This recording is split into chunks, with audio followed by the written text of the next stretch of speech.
disciple-là. D'entrée de jeu, quand nous parlons du Saint-Esprit, nous sommes en train de faire allusion du baptême dans le Saint-Esprit. Mais s'il faut dire un mot sur le Saint-Esprit, c'est que le Saint-Esprit est la troisième personne dans la Trinité divine.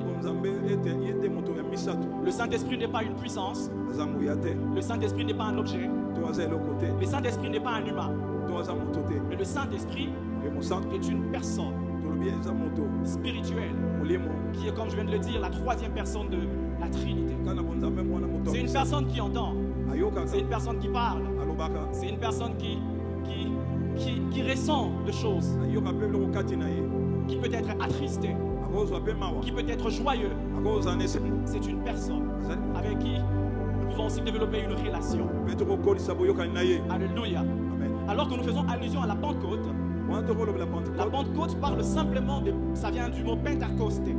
Pentecosté qui veut dire 50 jours après. C'est après la Pâque. Il y a eu Pâque. Et après la Pâque, 50 jours s'est écoulé. Et c'est ces jours qu'on appelait Pentecôte. Mais la Pentecôte, c'est aussi quoi? La Pentecôte, c'est aussi le jour de la moisson. C'est aussi une fête de la moisson agricole que le juif célébrait. Et lors de cette fête, ils apportaient de prémices en l'honneur du Dieu créateur, le Dieu qui a créé, le Dieu qui leur a permis de dominer la terre et qu'ils viennent récolter. Et ils faisaient des offrandes au Seigneur. La Pentecôte.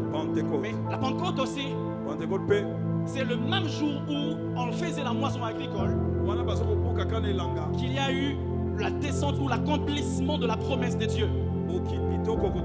Cette promesse d'envoyer le Saint-Esprit. Raison pour laquelle nous avons retenu ces jours comme un jour d'une grande fête. Parce que pour nous chrétiens, pour nous disciples de Jésus-Christ, nous ne célébrons pas cette moisson agricole comme le faisait le juif. Pendant la Pentecôte, nous célébrons la venue et l'accomplissement de la promesse du Saint-Esprit. Et je prie au nom de Jésus-Christ, pendant que nous sommes en train de célébrer la venue de l'accomplissement de la promesse de Dieu, que tu bénéficies de cette promesse au nom de Jésus. Que le Saint-Esprit qui a été promis vienne aussi sur toi au nom de Jésus. Que ces baptêmes soient aussi ton partage au nom de Jésus. C'est la saison de la Pentecôte.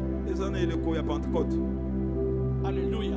Amen. Et les mandats du disciple-là, les mandats dans les mots simples, veut simplement dire mission.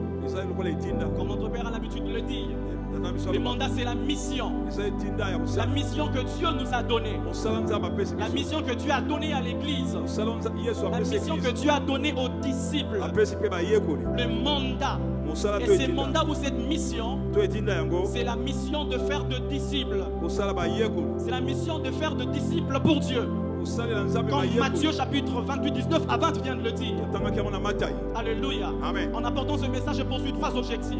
La première des choses que je poursuis, à pousser l'Église à désirer le Saint-Esprit afin de bien accomplir le mandat du disciple-là. Le deuxième objectif que je poursuis en ces lieux, c'est de montrer à l'Église que le Saint-Esprit est venu pour nous aider à accomplir le mandat du disciple-là. Le troisième objectif que je poursuis en apportant ces messages, c'est d'emmener l'Église, ou encore nous emmener à comprendre que le Saint-Esprit est un investissement de Dieu en nous. Et il attend de nous un retour de son investissement en nous.